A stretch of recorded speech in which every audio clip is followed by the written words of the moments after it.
कठिन परिश्रम या कहीं कड़ी मेहनत वो कीमत होती है जो हमें किसी भी क्षेत्र में सफलता प्राप्त करने के लिए चुकानी होती है। अगर आप ये कीमत चुका सकते हैं तो आप जीवन में कुछ भी हासिल कर सकते हैं। नमस्कार, सुप्रभात, मैं हूं प्रीति सिंह। सबसे पहले एक नजर मुख्य गतिविधियों पर।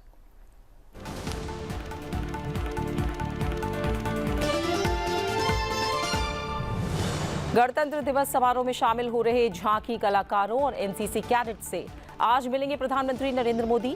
प्रधानमंत्री आवास पर आयोजित कार्यक्रम में एनएसएस स्वयंसेवकों, युवा आदान प्रदान कार्यक्रम के कैडेटों और आदिवासी अतिथियों से भी करेंगे बातचीत। विभिन्न राज्यों और केंद्र सरकार के मंत्रालयों की 31 झांकियां इस वर्ष गणतंत्र दिवस समारोह में ले रही हैं हिस्सा।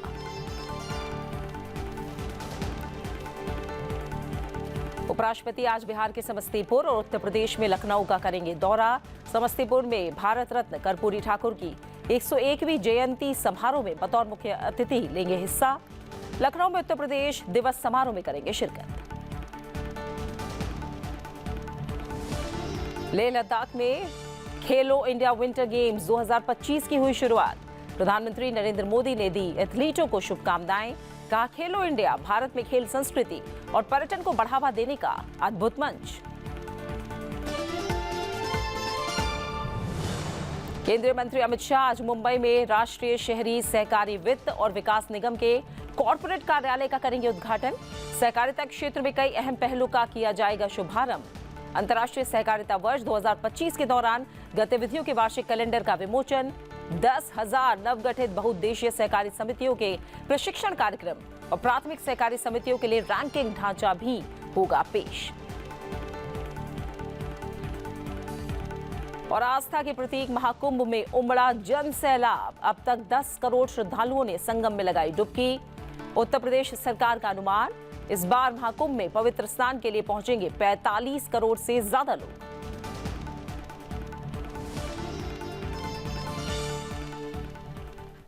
गणतंत्र दिवस के मुख्य समारोह से पहले प्रधानमंत्री नरेंद्र मोदी आज प्रधानमंत्री आवास पर आयोजित एक कार्यक्रम में एनसीसी कैडेट के साथ झांकी कलाकारों से मुलाकात करेंगे। इस कार्यक्रम में प्रधानमंत्री नरेंद्र मोदी गणतंत्र दिवस समारोह में हिस्सा लेने वाले झांकी कलाकारों और एनसीसी कैडेटों से मिलेंगे।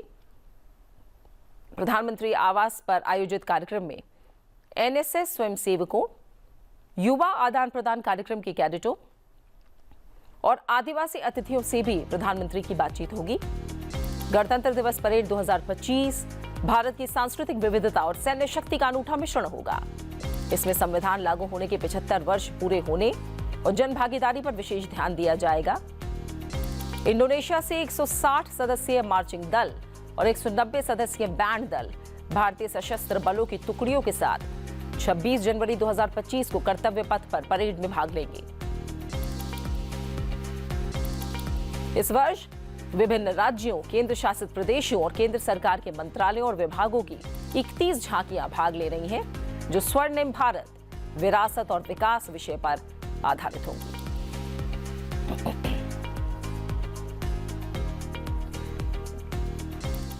नेताजी सुभाष चंद्र बोस की जयंती के अवसर पर पूरे देश ने उन्हें नमन किया। इस अवसर पर देश भर में कई कार्यक्रमों का आयोजन किया गया। राष्ट्रपति द्रौपदी मुर्मू, उपराष्ट्रपति जगदीप धनखड़, प्रधानमंत्री नरेंद्र मोदी, लोकसभा अध्यक्ष ओम बिरला सहित कई गणमान्य व्यक्तियों ने नेताजी को श्रद्धा सुमन अर्पित किए।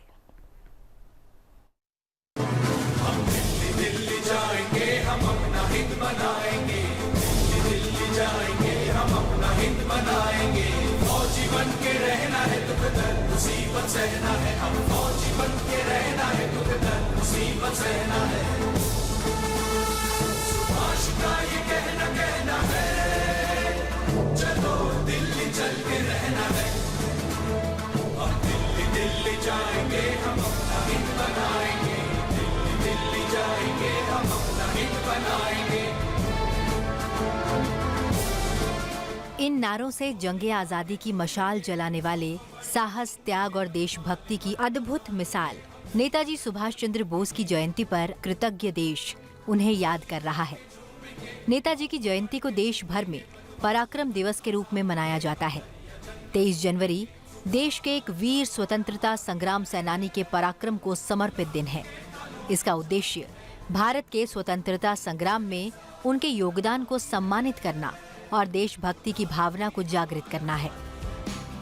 राष्ट्रपति द्रौपदी मुर्मू ने इस मौके पर नेताजी सुभाष चंद्र बोस को श्रद्धांजलि अर्पित करते हुए सोशल मीडिया प्लेटफॉर्म एक्स पर पोस्ट कर कहा, नेताजी सुभाष चंद्र बोस भारत के स्वतंत्रता संग्राम में सबसे दृढ़ निश्चय और प्रेरक व्यक्तियों में से एक हैं। स्वतंत्रता के लिए उनके आह्वान ने लाखों भारतीयों को स्वतंत्रता संग्राम में शामिल होने के लिए प्रेरित किया।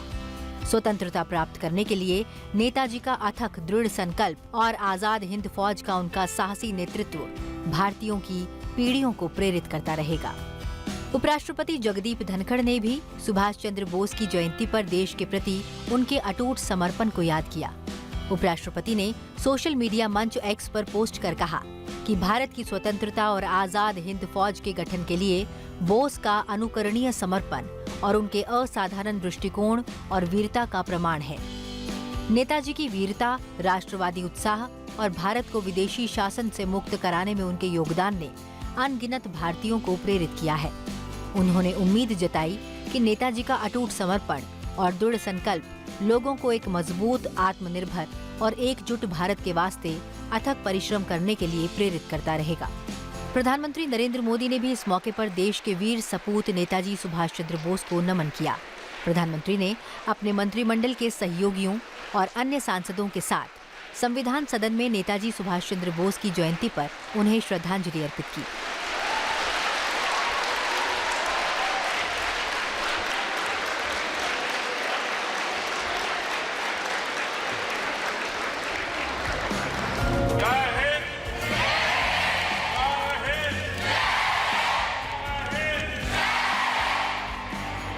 संविधान सदन में नेताजी सुभाष चंद्र बोस को लोकसभा अध्यक्ष ओम बिरला समेत कई केंद्रीय मंत्रियों के अलावा राज्यसभा में नेता विपक्ष मल्लिकार्जुन खड़गे समेत कई और गणमान्य लोगों ने भी श्रद्धा सुमन अर्पित किए।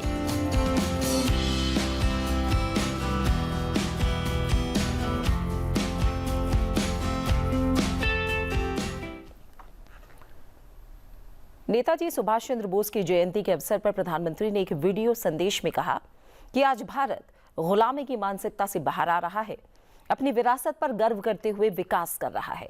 प्रधानमंत्री ने नेताजी को श्रद्धांजलि अर्पित करते हुए कहा कि सुभाष चंद्र बोस की जीवन यात्रा की विरासत युवा भारत को एक नई ऊर्जा देगी। आज देश में, विश्व में हर तरफ भारत की प्रगति के लिए अनुकूल माहौल है। दुनिया भारत की ओर देख रही है कि कैसे हम इस 21वीं सदी को भारत की शताब्दी बनाते हैं। और ऐसे महत्वपूर्ण कालखंड में हमें नेताजी सुभाष की प्रेरणा से भारत की एकजुटता पर बल देना है। हमें उन लोगों से भी सतर्क रहना है जो देश को कमजोर करना चाहते हैं, जो देश की एकता को तोड़ना चाहते हैं। विश्व मंच पर भारत की भूमिका बढ़ रही है, भारत की आवाज बुलंद हो रही है। वो दिन दूर नहीं जब भारत दुनिया की तीसरी सबसे बड़ी आर्थिक ताकत बनेगा। हमें नेताजी सुभाष की प्रेरणा से एक लक्ष्य, एक ध्येय, विकसित भारत के लिए निरंतर काम करते रहना है। और यही नेताजी को हमारी सच्ची कार्यांजलि होगी। प्रधानमंत्री ने कहा कि देश विकसित भारत के संकल्प की सिद्धि से जुटा है।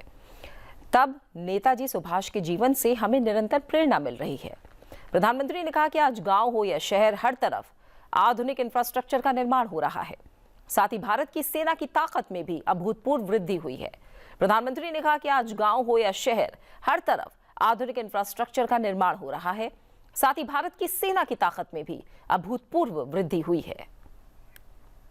आज जब हमारा देश विकसित भारत के संकल्प की सिद्धि में जुटा है, तब नेताजी सुभाष के जीवन से हमें निरंतर प्रेरणा मिलती है।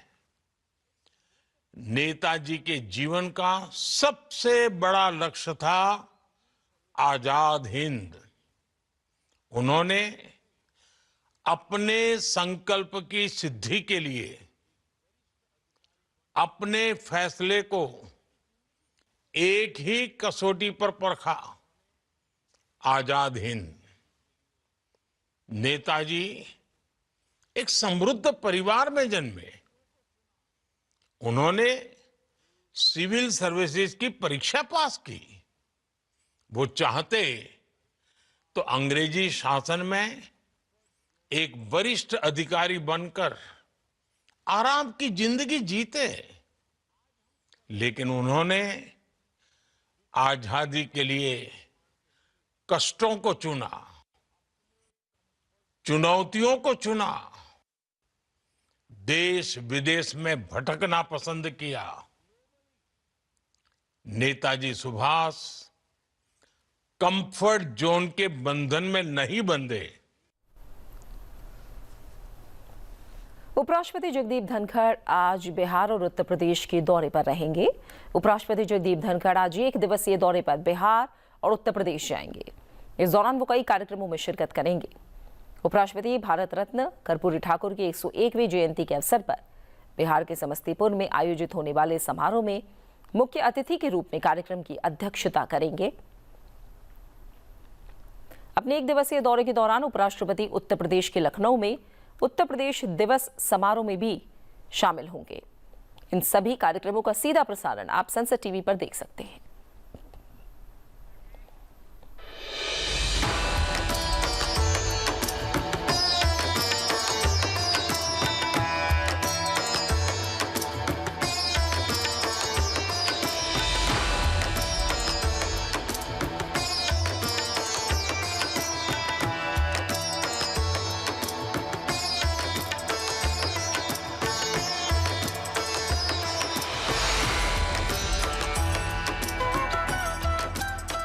संस्कृति, संभाव, आध्यात्म, कला और रचना की धरती उत्तर प्रदेश आज अपना स्थापना दिवस मना रहा है। 24 जनवरी 1950 को यूनाइटेड प्रोविंस की जगह उत्तर प्रदेश अस्तित्व में आया। इस दिन को यादगार के रूप में मनाने के लिए यूपी दिवस का आयोजन किया जाता है। अपनी स्थापना से लेकर अब तक यूपी सरकार ने कई उल्लेखनीय उपलब्धियां हासिल की। भले ही 500 साल बाद अयोध्या में रामलला की वापसी हो या फिर दुनिया के सबसे बड़े धार्मिक कार्यक्रम महाकुंभ का सफल आयोजन,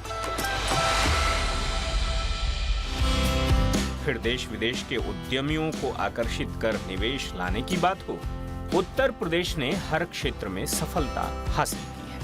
आज उत्तर प्रदेश ने बीमारू राज्य की छवि को तार-तार कर मेधा और अपार संभावनाओं वाले प्रदेश के रूप में नई पहचान बनाई है। प्रदेश ने विश्व स्तरीय इंफ्रास्ट्रक्चर विकसित करने में उल्लेखनीय प्रगति की है। राज्य में विकसित हो रही वायु, जल, सड़क और रेल नेटवर्क की कनेक्टिविटी से यहाँ के उद्योगों की मैन्युफैक्चरिंग यूनिट्स को अपने माल के परिवहन में सुविधा उपलब्ध हुई है, जिससे प्रदेश से निर्यात बढ़ा है।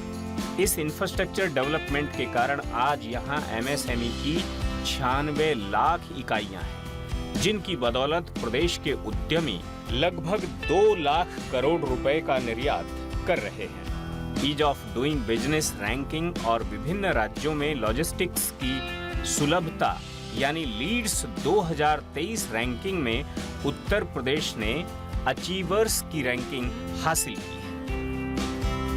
उत्तर प्रदेश भारत का अग्रणी विकासशील प्रदेश बन चुका है। राज्य की प्रति व्यक्ति आय 2021 में तकरीबन 70,800 रुपए हो गई है, जो आज से 10 साल पहले 2011 में 32,000 रुपए हुआ करती थी। भविष्य की बात करें तो प्रदेश को $1 ट्रिलियन की अर्थव्यवस्था बनाने के लक्ष्य को लेकर बड़ी योजनाओं पर काम चल रहा है ताकि भविष्य और भी उज्जवल हो सके। प्रदेश में डिफेंस कॉरिडोर में बड़े पैमाने पर तेजी से काम शुरू है। डिफेंस कॉरिडोर के 6 नोड्स में से 3 नोड्स का आवंटन पूरा हो चुका है।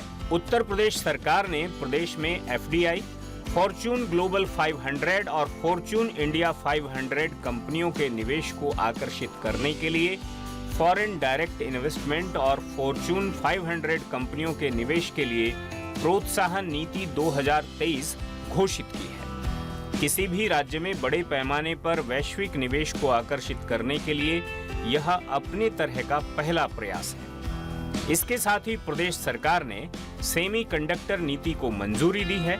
यह नीति प्रदेश में सेमीकंडक्टर यूनिट्स की स्थापना और विकास का रास्ता खोलेगी, जिससे देश और विदेश से प्रदेश में बड़े पैमाने पर निवेश मिलेगा।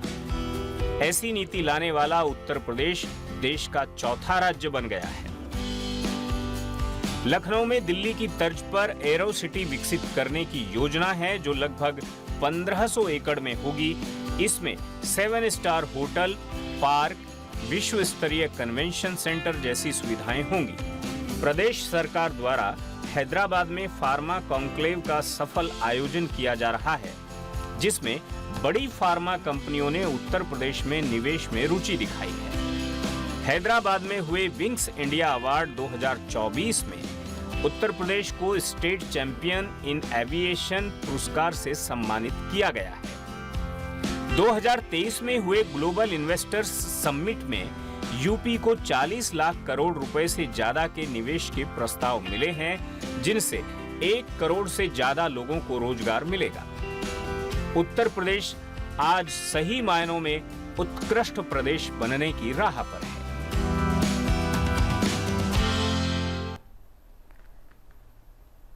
भारत रत्न कर्पूरी ठाकुर की आज 101वीं जयंती है। स्वतंत्रता सेनानी, दूरदर्शी नेता और सामाजिक न्याय के प्रणेता कर्पूरी ठाकुर को उनकी जयंती पर नमन।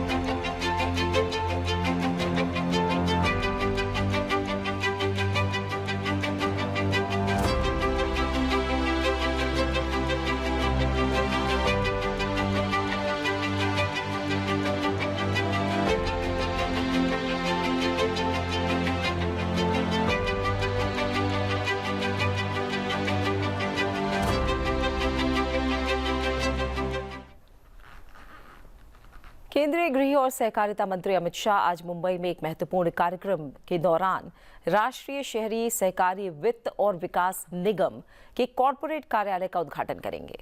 इस अवसर पर प्रधानमंत्री नरेंद्र मोदी के सहकार से समृद्धि विजन को और अधिक सशक्त बनाने के लिए सहकारिता क्षेत्र में कई महत्वपूर्ण पहलों का शुभारंभ होगा।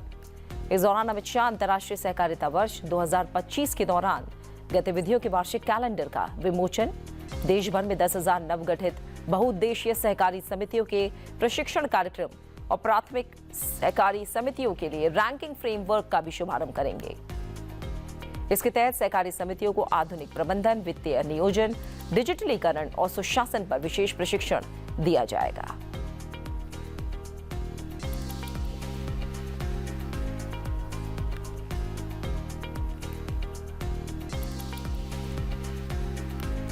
कुल 11,352 बहुउद्देशीय सहकारी समितियों के लिए 1,135 प्रशिक्षण कार्यक्रम आयोजित किए जाएंगे और हर कार्यक्रम में 50 प्रतिभागियों का प्रशिक्षण करके कुल 56,760 लोगों को प्रशिक्षित करने का लक्ष्य रखा गया है। इस ट्रेनिंग में 33 राज्यों और केंद्र शासित प्रदेशों को शामिल किया जाएगा, जिसमें 43 मास्टर ट्रेनर की सहायता ली जाएगी। साथ ही सहकारिता मंत्रालय और विभिन्न राज्यों और केंद्र शासित प्रदेशों के प्रमुख क्षेत्रों में शीर्ष प्रदर्शन और कामकाज करने वाली सहकारी समितियों को केंद्रीय मंत्री अमित शाह सम्मानित भी करेंगे।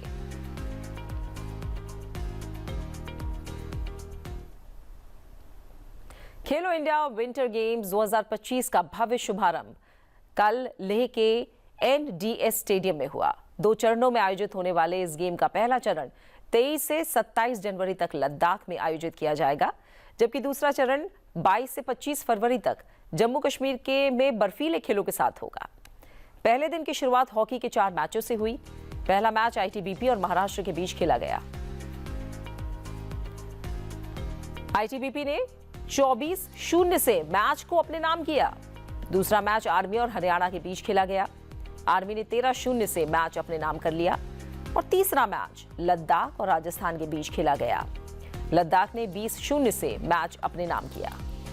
साथ ही चौथा मैच हिमाचल प्रदेश और चंडीगढ़ के बीच खेला गया, जिसे हिमाचल प्रदेश ने 3-0 से जीत लिया।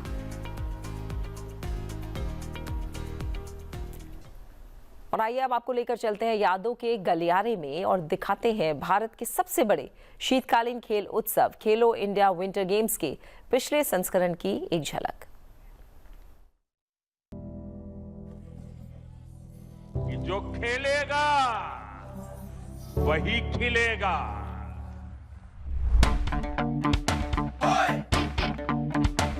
हिम्मत दिखा, ताकत दिखा, हिम्मत दिखा, ताकत दिखा, कभी झुक मत, कभी रुक मत, चल खेल, चल खेल, चल खेल, चल खेल, तन से भी मन से भी भारत के लिए, वतन के लिए, चल खेल, चल खेल, चल खेल, चल खेल, तन से भी मन से भी भारत के लिए, वतन के लिए, चल खेल, चल खेल, चल खेल, चल खेल, हवा न बन तूफान बन जा, आग का एक दरिया बन जा, चल खेल,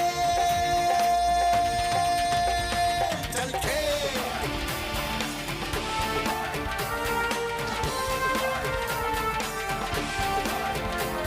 पूरब से आ, पश्चिम से आ, पूरब से आ, पश्चिम से आ, दक्षिण से खेल, उत्तर से खेल, भारत के लिए सब मिलके खेल।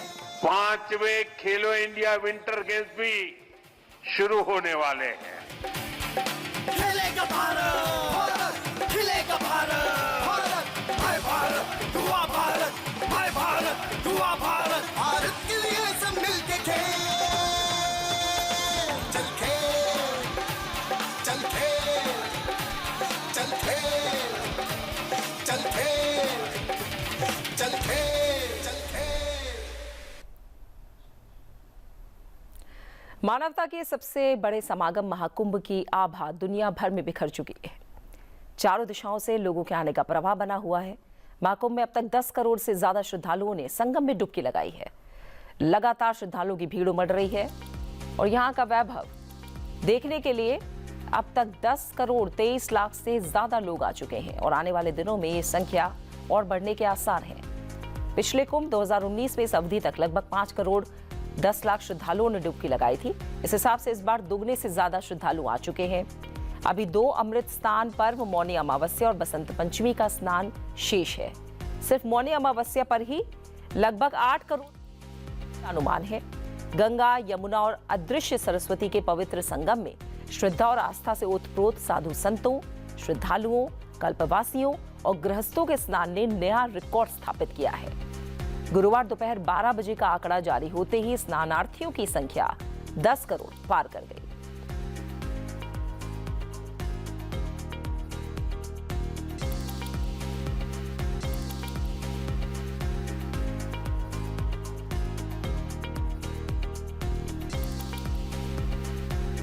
पराक्रम दिवस पर संसद भवन परिसर में विशेष कार्यक्रम नो योर लीडर का आयोजन किया गया। इस मौके पर प्रधानमंत्री नरेंद्र मोदी ने संविधान सदन में स्कूली छात्रों से बातचीत की।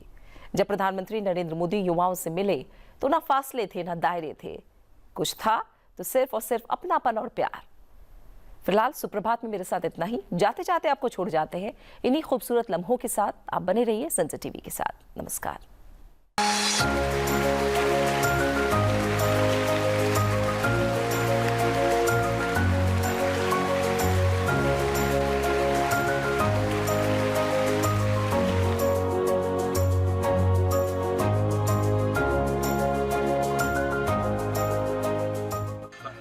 2047 तक का क्या लगता है? विकसित बनाना अपने देश को। पक्का? Yes sir. 2047 क्या तय किया? तब तक हमारी जो पीढ़ी है वह तैयार हो जाए। एक दूसरा आजादी का 100 साल शाबाश। और नॉर्मली कितने बजे घर से निकलते हैं? तो क्या खाने का डिब्बा साथ रखते हैं? अरे मैं खाऊंगा नहीं, खाऊं तो सही। हाँ क्या है? लेकिन क्या है? अच्छा आपको लगा होगा प्रधानमंत्री कोई हिस्सा ले लेंगे। अच्छा आज का क्या दिवस है? आज नेताजी सुभाष चंद्र बोस जी का जन्मदिन है। हाँ, उनका जन्म कहाँ हुआ? उड़ीसा में कहाँ? कटक। तो आज कटक में बहुत बड़ा समारोह है। नेताजी का वो कौन सा नारा है जो आपको मोटिवेट करता है? आजादी। जब आजादी मिल गई तो तुम देना नहीं तो क्या देंगे? सर कैसे वो लीडर थे और कैसे वो अपने देश को अपने सबसे उनकी प्रायोरिटी है। तो उससे बहुत प्रेरणा मिलती है हमें। प्रेरणा मिलती है लेकिन क्या क्या? सर हम SDG गोल्स जो हैं हमारे हम उनके माध्यम से भी जो कार्बन फुटप्रिंट है हम उसे रिड्यूस करना चाहते हैं। अच्छा क्या क्या भारत में क्या क्या होता है कार्बन कम करने में? क्या सर इलेक्ट्रिक व्हीकल तो आ ही गया। इलेक्ट्रिक व्हीकल शाबाश। बसेस भी अब इलेक्ट्रिक हो रही है। इलेक्ट्रिक बस आ रही है फिर? हाँ जी सर। और अब मोर आपको मालूम है दिल्ली में भारत सरकार ने कितनी इलेक्ट्रिक बसें दी? 12 और भी देने वाले। देश भर में करीब 10,000 बसें अलग रखते हैं। अच्छा PM सूर्योदय योजना मालूम? कार्बन फुटप्रिंट कम करने के लिए आप सबको बताएंगे तो बताओ आप। मुझे PM सूर्योदय योजना है, ये क्लाइमेट चेंज के खिलाफ जो लड़ाई है उसका एक हिस्सा है। तो हर घर पर सोलर पैनल है यस सर और सूर्य की ताकत से जो बिजली मिलती है घर में उसके कारण क्या होगा? परिवार में बिजली बिल 0 आएगा। अगर आपने चार्जर लगा दिया है तो इलेक्ट्रिक व्हीकल होगा, चार्जिंग वहीं से हो जाएगा सोलर, तो वो इलेक्ट्रिक व्हीकल का खर्चा भी पेट्रोल डीजल का जो खर्चा होता है वो नहीं होगा, पॉल्यूशन नहीं होगा। और अगर उपयोग करने के बाद भी बिजली बची तो सरकार खरीद करके आपको पैसे देती है, मतलब आप घर में बिजली पैदा करके कमाई भी करते हैं।